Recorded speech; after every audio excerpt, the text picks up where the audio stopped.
Hello everyone, welcome back to my channel. এই দেখো সন্ধ্যাবেলা সব বোনেরা মিলে রেডি হয়ে গেছি। এখন যাবো আমরা একটু টুকিটাকি শপিং করতে বা ঘুরতে, যেটা ইচ্ছেই বলতে পারো। দেখো, মাসিদের সাথে ভাগনা ভাগ্নিদের সম্পর্ক কিরকম হয় জানোই, তবে আমার সাথে আমার ভাগনা ভাগ্নিদের সম্পর্ক হচ্ছে চুলোচুলির সম্পর্ক। মানে আমাদের সারাদিন ঝগড়াঝাটি মারপিট লেগেই থাকে। তার প্রথম নাম্বারে হচ্ছে আমাদের ঝুমঝুমি, যাকে প্রথম একটু উল্টোপাল্টা কিছু বললেই কেঁদে ফেলতো। আর এখন উনি বুঝে গেছে যে এটা মিষ্টুর নেচার। মিষ্টু বলতে মনে বললো, আমার কোনো ভাগনা ভাগ্নি তো আমাকে মাসি বলে সম্বর্ধনা করে না, কারণ আমার নামটা এতটাই ফেমাস যে তারা সেটা বলতেই বেশি স্বাচ্ছন্দ্য বোধ করে। যাই হোক, বক বক করতে করতে হাঁটতে হাঁটতে দৌড়তে দৌড়তে আমরা পৌঁছে গেলাম বিশালে। কারণ বিশালটা হচ্ছে আমাদের বাড়ি থেকে প্রায় অনেকটাই কাছে, তাই প্রথমে আমরা চলে গেছিলাম বিশাল। আমি সাধারণত মল ভিজিট করি এসির হাওয়া খেতে, তবে মা বাবার সাথে গেলে শপিংটা করা হয়। তবে আজকে যে দিদিরা শপিং করতে এসছে সেটা তো আমি ভাবি। এই যে আমার বড় দিদি, যিনি এখন বিশাল বড় লোক, যেখানেই যাবেন ছেলের জন্য আগে ভিডিও কল করে ছেলেকে দেখিয়ে 2-4টে ড্রেস ছেলের জন্য নেবেন, নিজে কিছু নিক বা না নিক।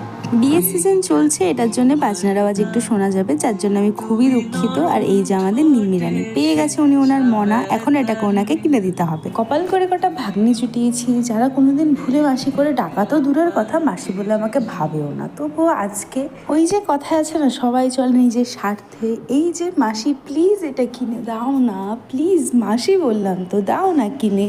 এই করে যে কতক্ষণ আমার মাথা খেয়েছে। তবে ওই আমিও ভদ্রলোকের মতো নিজের দু কানে দুটো তুলো গুজে ভদ্রভাবে বসেছিলাম, কারণ কি এদের এই উল্টো পাল্টা কথায় যদি আমি নিজের কান গলিয়ে ফেলি তাহলে আমার পকেটটা ভালোই খসবে। সেই জন্য এইসব কথায় বেশি গুরুত্ব দিলাম না। তবে ওদের মতো কিন্তু আমার ওই পেন হোল্ডারটা ভীষণ পছন্দ হয়েছিল, যদিও এটা আমি কিনিনি, কারণ কালারটা একটু ছাপড়ি লাগছিল, আর বাকি কালারগুলো আমার একদমই পছন্দ হয়নি। আর এইদিকে দেখো, নিম্মি রানী আবার লেগে গেছেন নিজের ডিউটিতে। দিদির থেকে যে পেয়েছে শিক্ষাটা, হাত জোর করে মাকে রিকোয়েস্ট করছে, মা দাও না প্লিজ, কেড়ে দাও না।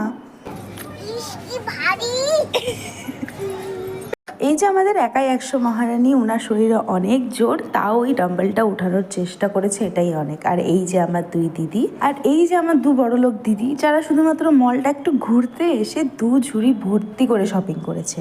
ওদের শপিং দেখে আমারও একটু ইচ্ছে করছিল যে কিছু একটু কিনি। আর আজকে আমি একটু কালেকশনগুলো বেশ ভালোই দেখলাম, তাই গিয়ে আবার চেঞ্জিং রুমে ঢুকে পড়লাম। এই ক্রপ শার্টটা আমার পছন্দ হয়েছিল যদিও, তবুও আগের মাসে যেহেতু আমি কোয়াইট সিমিলারই একটা ক্রপ শার্ট নিয়েছি, সেই জন্য এটাকে আজকে স্কিপ করে দিলাম। আর চেঞ্জিং রুমের বাইরে যেহেতু একটু ভিড় ছিল, সেই জন্য যেগুলো বাকিগুলো পরেছিলাম সেগুলো আর তোমাদেরকে দেখানো হয়নি। তবে কোনোটাই আমি আর সেদিন নিইনি। প্রায় তখন ঘড়ির কাঁটায় রাত 10টা, আর যেহেতু এত রাত হয়ে গেছে, শপিং শেষ করে বিল করিয়ে তারপর সব বাচ্চা কাচ্চাকে নিয়ে টোটো করে আমরা চলে আসি বাড়িতে। আর এই যে আমাদের নিম্মি রানী। যাই হোক, আজকের ভিডিওটা এখানেই শেষ করি। দেখা হচ্ছে তোমাদের সাথে আরও একটা মিনি ব্লগ নিয়ে।